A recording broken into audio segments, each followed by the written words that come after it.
आज पार्ट 3 हम लोग अर्थमेटिक प्रोग्रेशन का पार्ट 3 वीडियो आज हम लोग देख रहे हैं। ठीक है, यानी ये पार्ट 3 पढ़ रहे हैं। ठीक है, इसमें हम लोग देखेंगे कि राइट साइड में जो लिखा हुआ इंपॉर्टेंट पॉइंट, 2 पॉइंट लिखा हुआ 1 और 2। ठीक है, T2 minus T1 equal to T3 minus T2 T4 3, इस तरह से कुछ सीक्वेंस नंबर लिखा हुआ है।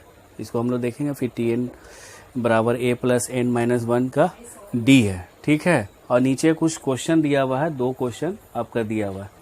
तो चलिए बिना देर करते हुए हम लोग इस पढ़ते हैं इस पॉइंट को। पहला इसमें जो पॉइंट है, पिछले जो पार्ट में आप देखे होंगे, और एक बात बता देता हूं कि ये पार्ट 3 समझने से पहले आपको पार्ट 1 और पार्ट 2 आपको देखना ज़रूरी है। पार्ट 1 और पार्ट 2 का वीडियो आप देख लीजिए, पार्ट 3 ऑटोमेटिकली आपको समझ में आने लगेगा। अगर पार्ट 3 से डायरेक्ट अगर आप देख रहे हैं तो मुझे नहीं लगता है कि आपको कुछ पॉइंट समझ में आएंगे। ठीक है, ओके। आज हम लोग आपका जो चैप्टर का मेन पॉइंट है अर्थमेटिक प्रोग्रेशन, समांतर श्रेणी, ये आपको आज हम लोग पढ़ेंगे। ठीक है, इसमें वही बात है जो सीक्वेंस वाली बात है। जैसे किसी भी नंबर का एक सीक्वेंस होता है, जैसे मैंने बताया है कि लास्ट वीडियो में भी बताया मैंने कि एक नेचुरल नंबर है 1 2 3 4 5 सो ऑन, इस तरह से, या इवन नंबर है 2 4 6 8, या आपका ऑड नंबर है 1 3 5 7। हर का एक सीक्वेंस नंबर है। ठीक है, हर का आप एक पैटर्न है, उस पैटर्न पे वो चलता है। ठीक है, तो उसी पैटर्न को जिस पे जो मैथमेटिक्स बनता है उसी को अर्थमेटिक प्रोग्रेशन कहा जाता है। मोटा मोटी यही बात आपको समझिए। ऐसा कुछ नहीं कि इसका डिफिनेशन वगैरह आपको याद करने की जरूरत है। आप सिर्फ पैटर्न समझिए कि जो सीक्वेंस में फॉर्म में जो एक सीरीज नंबर रहता है उसी को अर्थमेटिक प्रोग्रेशन कहते हैं। जैसे एक एग्जांपल मैं आज फिर देता हूँ, आप समझ लीजिए। जैसा कि यहाँ पर दिया हुआ 7 और ये 10। तो आप देखिए कि इसका नेक्स्ट नंबर क्या होगा, नेक्स्ट पैटर्न नंबर क्या होगा। आप इस पैटर्न को अगर आप देखते हैं ध्यान से तो आप देखिएगा कि कहीं ना कहीं इस पैटर्न में +3 नंबर को ऐड किया जा रहा है, यानी +3 हो रहा है। कैसे हो रहा है देखिए यहाँ पर। अगर यहाँ पर 1 + 3 करते हैं तो 4 होता है, 4 को 1 + 3 करते हैं तो 7, 7 पे +3 करते हैं तो 10, तो 10 + 3 करेंगे तो नेक्स्ट नंबर जो आपका जो कमिंग नंबर होगा वो क्या होगा, 13 होगा, यानी 13 होगा। तो ये एक सीक्वेंस है कि सभी नंबर को एक 3 + 3 + 3 + 3 करके इस तरह से जितने भी नंबर है वो आप फाइंड आउट कर सकते हैं। पहला हो गया। दूसरा अगर आप देखिएगा, दूसरा एग्जाम्पल, ये पहला एग्जाम्पल था। दूसरा एग्जाम्पल आप देखिए कि 10 8 6 और ये 4, और नेक्स्ट नंबर क्या होगा। तो अब आप देखिए क्या है। आप देखिए कि कहीं ना कहीं ये जो नंबर है वो एक डिक्रीजिंग ऑर्डर में, जैसा कि हम लोग पहले भी पढ़ चुके हैं कि आरोही अवरोही क्रम क्या होता है। यानी आरोही क्रम जो नंबर बढ़ते होता है इंक्रीजिंग ऑर्डर होता है। जैसे 1 2 3 4 5 6 7 8 9 10, ये इंक्रीजिंग ऑर्डर, यानी नंबर बढ़ रहा है, +1 हो रहा है। ठीक है, उसी तरह अगर हम डिक्रीजिंग ऑर्डर में पढ़ेंगे अवरोही क्रम में तो 10 9 8 6 5 4 3 2 1, यानी -1 होते जा रहा है। तो आप उसी सीक्वेंस को पकड़िए डिक्रीजिंग ऑर्डर को, तो 10 के बाद 8 हो गया, 8 के बाद 6, 6 के बाद 4। तो आप देख रहे होंगे कि यहाँ पर -2 होता जा रहा है। ये क्या हो जा रहा है, -2 -2। अगर यहाँ -2 होगा तो 4 - 2 = 2, यानी आपका नेक्स्ट नंबर जो होगा वो 2 हो जाएगा। तो इसका आपका सीक्वेंस क्या हो गया, -2, इसका क्या हो गया, +3। आप पैटर्न समझ गए। यही आपका अर्थमेटिक प्रोग्रेशन में आपको समझना है। अब इसमें हम लोग समझेंगे एक चीज है, इसको मिटा देता हूं। आप अगर सीक्वेंस समझ गए हैं तो मुझे नहीं लगता है कि अर्थमेटिक प्रोग्रेशन का जो क्वेश्चन बनाने आपसे नहीं बन पाएगा। आपका सब क्वेश्चन बन जाएगा। ये बहुत मैंने पहले ही बताया कि 2 पार्ट में मैंने बताया कि ये बहुत इंपॉर्टेंट चैप्टर है। ये आपका कॉम्पिटिटिव एग्जामिनेशन में भी आपका क्वेश्चन पूछा जाता है, इवन आपका बीपीएससी में भी इससे क्वेश्चन पूछा जाता है। आप देख लिए लास्ट 2-3 ईयर्स में ये ट्रेंडिंग क्वेश्चन है कि इससे आप क्वेश्चन 1 या 2 क्वेश्चन पूछा ही जा रहा है। और जितने भी कॉम्पिटिटिव एग्जाम होते हैं, जो रीजनिंग जो क्वेश्चन होते हैं, यही अर्थमेटिक प्रोग्रेशन बेस्ड ही क्वेश्चन ज्यादातर होते हैं। ठीक है, तब देखिए इसमें आपको एक टर्म पढ़ना है, जनरल टर्म। आपका टर्म है arithmetic progression and it's general terms,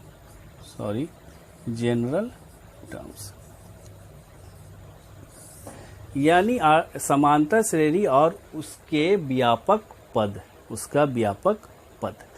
अब टर्म्स का मतलब होता है, हिंदी में उसको पद बोलते हैं, ठीक है।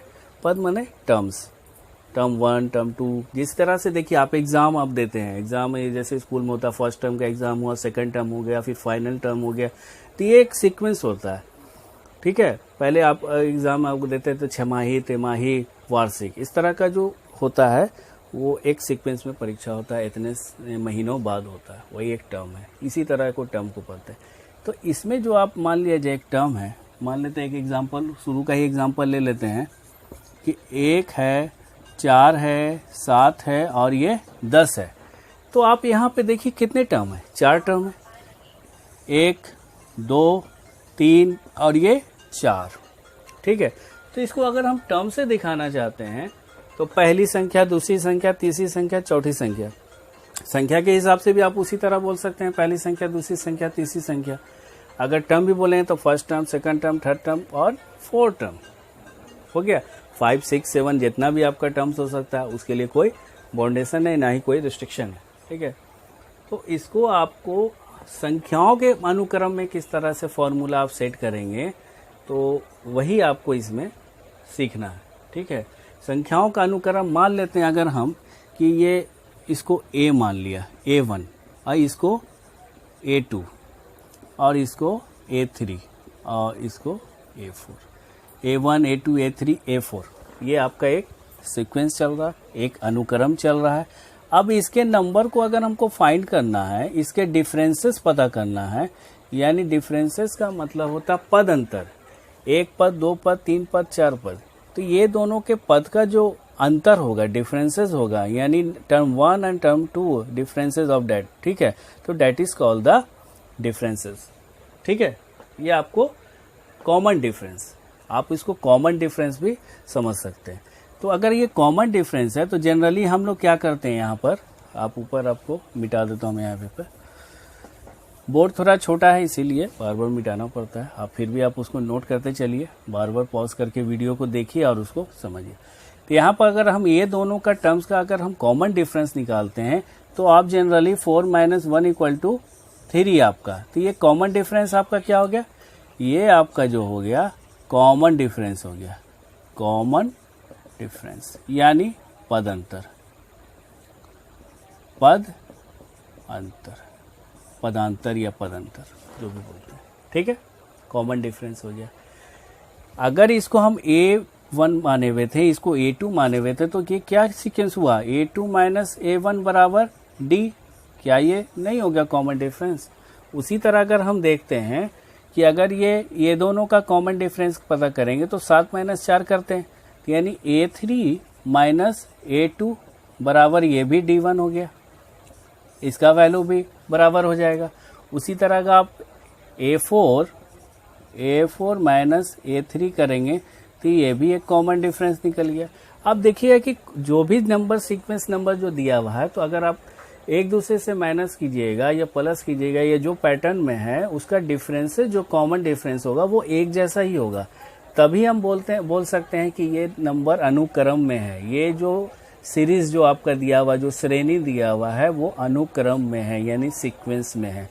मैंने आपको फर्स्ट वीडियो में देखा, सेकंड वीडियो में आपको बताया था कि क्या एक नंबर दिया हुआ था, उसको मैंने पूछा था क्या ये अनुक्रम में है, तो उसका ये जवाब था कि ये अनुक्रम में नहीं है, ठीक है। हो गया, ये आप बस समझिए। इसको फिर से मैं यहाँ पर बताता हूँ। तो इसका मतलब होता है कि आपको अर्थमेटिक प्रोग्रेशन निकालने के लिए आपको टर्म्स को जानना होगा और उसके डिफरेंसेस को जानना होगा। तो आप जैसा कि आप देख रहे हैं, नंबर 1 पॉइंट में मैंने दिया हुआ T2 - T1, T3 - T2, T4 - T3 = D। आप यहाँ पे देखिए, T का मतलब टर्म, जहाँ पे T = टर्म होता है, टर्म मतलब पद, टर्म मतलब पद। तो मान लेते हैं यहीं पे एक ही एग्जांपल लेके चलेंगे तो बराबर आपको आराम से समझ में आ जाएगा। बार बार एग्जांपल बदल देंगे तो क्वेश्चन बदलेंगे और भी प्रैक्टिस करेंगे हम लोग, मगर आप एग्जांपल से एक फॉर्मूले को आप समझ लीजिए। मान लेते हैं इसको हम T1 मान लिया, इसको T2 मान लिया, इसको T3 या इसको T4 मान लिया। ए भी मान सकते हैं, टी भी मान लेते हैं, तो टर्म है तो टी मान लेते हैं, कोई दिक्कत नहीं। सब बुक में अलग अलग तरह का दिया रहता है, आपको सिर्फ समझ लेना है कि इसका मतलब क्या होता है, ठीक है। और डी जो होता है वो अचर मान होता है। अचर मान मैंने पहले ही बताया, चर मान और अचर मान क्या होता है। अचर मान जो आपको फाइंडिंग वैल्यू होता है वो अचर मान हो गया, या कांस्टेंट वैल्यू जो रहेगा, और वेरिएबल वैल्यू कुछ भी हो सकता है। अगर आप फाइंड आउट करते हैं तो पता चल जाएगा, नहीं दिया हुआ तो आपको निकालना होगा। एक्स वाई जेड जो भी अल्फाबेटिकल लेटर से हम लोग उसको दिखाते हैं। तो चलिए इसको हम फॉर्मूला पे दिखाते हैं। अब इसको अगर हम ये दोनों का कॉमन डिफरेंस निकालेंगे तो देखिएगा कि फार्मूला को हम लोग किस तरह से लिखे होते हैं। T2 माइनस T1 बराबर D। देखिए वहाँ पर देखिए T2 माइनस T1 बराबर D। उसी तरह है T3 माइनस T2 बराबर D। उसी तरह है T4 माइनस T3 बराबर D। तो आप देखिए कि सब एक दूसरे के बराबर हो गया। तो पहला फॉर्मूला आपका क्लियर हो गया कि आपको अगर किसी का सीरीज आपको पता करना, अनुक्रम पता करना है, या आपका कॉमन डिफरेंस पता करना है, तो आपको पहले बाद वाली संख्या को पहले वाली संख्या से माइनस करना पड़ेगा।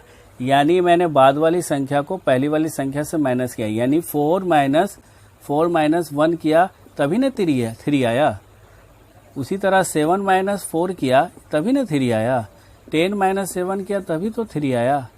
तो ये जो आपका कॉमन डिफरेंस आया, देख रहे हैं, तो आप सबका बराबर है, यही आपको समझना है। क्वेश्चन पॉइंट नंबर 2 जो फॉर्मूला है वो आपको हम नेक्स्ट वीडियो में बताएंगे, ठीक है। इसके बाद का वो फॉर्मूला है कि ए क्या होता है, n-1 डी कैसे आया, यानी ये फॉर्मूला को किस तरह से डिराइव किया, इसी पैटर्न पे वो फॉर्मूला निकलेगा। आप इसको समझ लीजिए इस सेशन में। नेक्स्ट सेशन में उस आपको वो फॉर्मूले को मैं बताऊंगा। नीचे एक क्वेश्चन दिया हुआ है 1, 5, 9, 13, 17, 21, 25, उसका नेक्स्ट नंबर आपको फाइंड करना है।